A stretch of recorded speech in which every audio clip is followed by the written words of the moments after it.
And so later that afternoon, there is Willie on his front porch steps of his home, just bawling like a baby. And Dink Jenkins, the former hero, now coward, walks up and says this to Willie. You bawling like a baby because you lost that ball game? Willie says, what do you know about it? You didn't come, you big liar. Leave me alone. Dink says, that's how it is, isn't it? You're a hero today, and then you're a goat tomorrow. Now, I didn't come because games don't mean nothing to me anymore. Willie says, it's not the game, it's Skip. He's gone for good. Dink says, for good? Now, how do you know that? You some kind of fortune teller? Willie says, I got mad at him and I hit him, and he ran away, just like you ran away. Skip was never afraid of nothing. And Dink says, you think I don't know what folks are saying? That old Dink's a coward, huh? Well, I know. And you know what? They're right. I got scared, and I ran. You think it was because I was afraid of dying? Because I wished I was dead plenty of times. Little Willie says, then what was it? It ain't the dying that's scary, boy. It's the killing. Now look, that dog ain't lost. You just need to know where to find him. There's got to be at least one place around here that you hadn't thought of to look at, right? And then Willie runs off the steps to go find Skip. At that time, Jack comes out onto the front porch, limping because of his leg, and says to Dink, sometimes he gets mad and say things he doesn't mean. He gets it from his mother.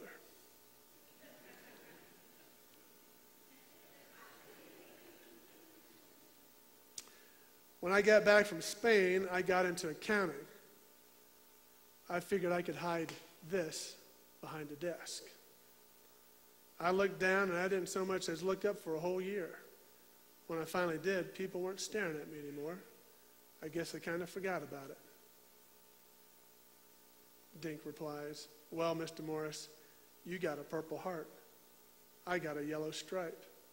You can trust me. They don't forget about cowards. And here's the quote that gets me. Saw this movie I don't know how many years ago, and this is what I remember. Jack says, well, folks like to keep things small. Fit you into one pocket or the other. Give a man a label, and you never really need to get to know him. My son, he looks up to you, Dink, not because you can run or throw a ball. You're his hero because you're his friend, and that's what he needs, a friend. Labels. We like to keep things small, controlled. Put it into a box, label it, and then I don't have to get to know the person because they fit in nice in that nice little box. You ever been labeled? Yeah. I sang in the choir as a kid in church, so I got labeled as a choir boy. You little choir boy. When I was in 5th grade, Brian Roberts walked up to me. He was in 6th grade. I was in 5th grade. He walked up to me and said, Dendy, you're a faggot. I didn't know what that meant. But didn't sound nice. So I got into my first fist fight over that label. I smacked the daylights out of him. It felt so good. Oof. When I was in junior high, I first noticed that people gathered together during lunch in different groups. And these were the labels we had. I don't know what you had, but this is what they were called. You hang out with the sportos. The sportos, that's the athletes. Or you're with the druggies. Or you're with the brainos, the nerd. I don't know if nerd was a word back then, but nerds. Oh, you're with the drama people today. I've been labeled a mama's boy. When I was in college, I went to college in the Deep South in North Carolina. And I joined a fraternity. We were KA, Kappa Alpha. I played on the intramural basketball team. And when we played, we wore our shirts that said KA on the front. we're playing one day with against the Black Student Coalition fraternity that had all black students in their fraternity. And we got ready to play, and one of the members of that team, or the other team, walked up to me and thumped my chest a few times and said, K.A. I know what that stands for. I said, Kappa Alpha? And he said, no, KKK. Really? I said, man, you don't even know who I am. I grew up in Southern California. It's a melting pot. Man, everyone's same to me. I really don't see color. That's why I got labeled that day. If you really want to end a conversation sometime, just tell someone you're a pastor. It's always fun. Lively conversation going around, people telling jokes. Hey, I'm David Dendy, I'm the pastor. Whew, kind of thirsty. Get something to drink over here. Just, whew. So when I got divorced, then you get the label, you're a divorced pastor. So a friend of mine invited me to come live with him because I didn't have anywhere to go. So this nice neighborhood called Cinco Ranch out there on the west side of Houston, Texas. Very family-oriented neighborhood. All families are there. Then you have a guy in his mid-30s and another guy in his mid-30s now living together. What label do you think I got then? Well, my friend Jeff, he went on to marry a girl named Lori. Lori had a teenage daughter named Lee. And Lee, I think, was cheerleading at the local high school there. And Jeff and Lori had been married for a little while then. And Lori was sitting next to some friends that she hadn't seen in a while. And the friends said, hey, now where do you live? Oh, live at Cinco Ranch. We live in Cinco Ranch. How about that? Where do you live in Cinco Ranch? Oh, we live on Benton Trails Court. Really? We know where that street is. Which house? You know, the one right on the curve there with the two big oak trees. Where the gay guy lives? She says, I married the gay guy. How about that?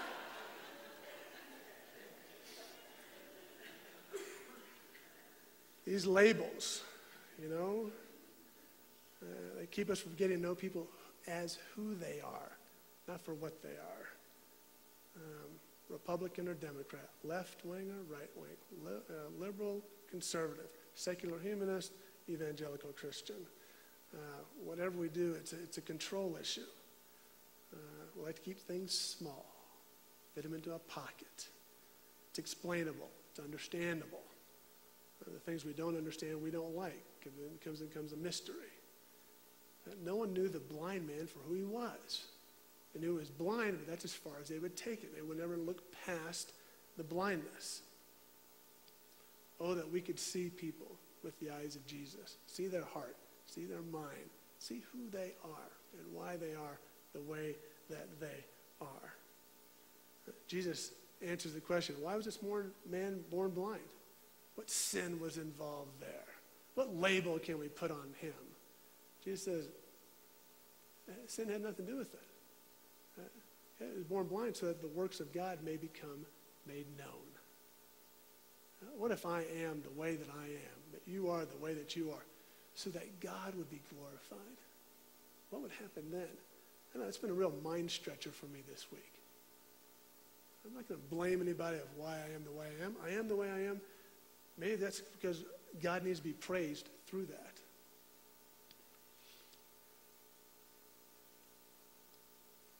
We're blinded by amazing grace. Blinded by amazing grace. Well, here's a fascinating thing. This is a kind of a two-stage healing. A lot of the healings that Jesus does, kind of instantaneous. Boy, be healed. They're on to something new and different. But for this guy, okay, well, let's start here. Put some mud, some spittle on your eyes. Now go and wash. He goes and washes and then becomes clean. Why did it take so long? Why did it take a two-stage healing? Sometimes I feel like I'm on stage 43 with some of the things I'm trying to get healed of. Sometimes it just takes longer than instantaneously. But here's what I find the most fascinating thing about this healing. No one believed him. Is this really the guy that was sitting there all this time?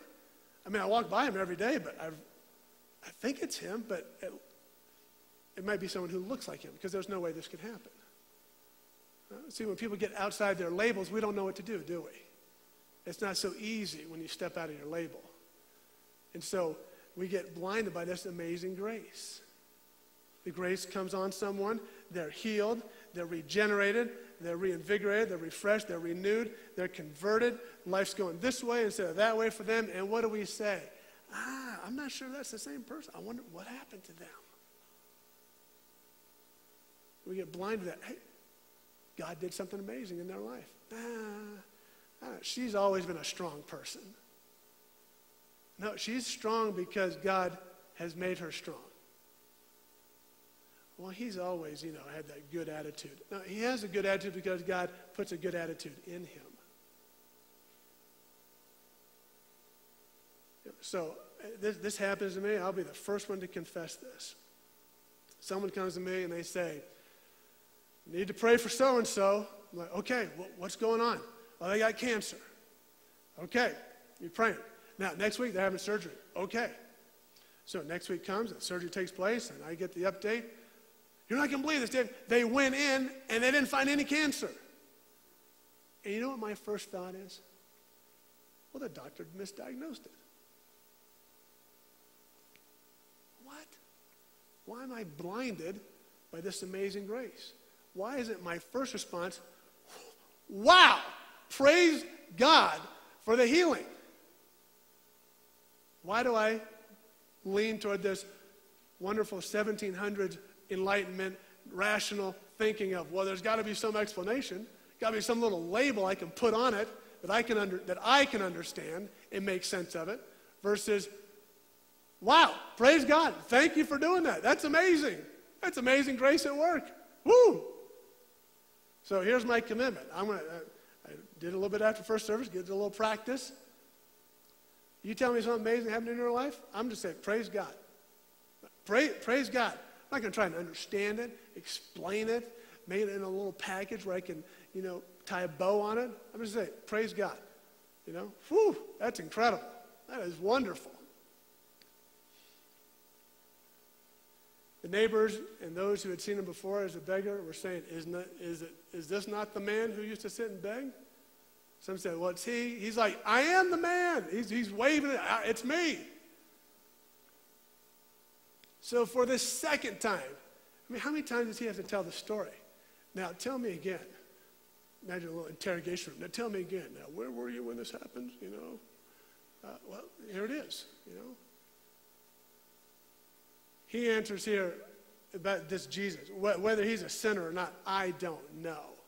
But one thing I do know, that though I was blind, now I see. I was blind, and now I'm seeing. And this is the greatest witness that we can have to the world around us. It is a witness that no one can argue with. When you tell someone, this is the way I used to be, and now through Jesus, I'm this way. This is my experience of Jesus in my life. This is the miracle he's done in my life. What are people going to say?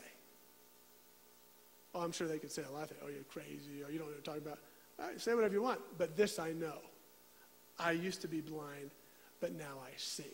I used to judge people, and people had to prove themselves before I accepted them. And you know what? Now I just accept anybody. And I just love on anybody. I don't look for a resume before I decide whether or not to accept them into my little group. I just accept people for who they are. They don't have to prove anything to me. That is amazing grace at work.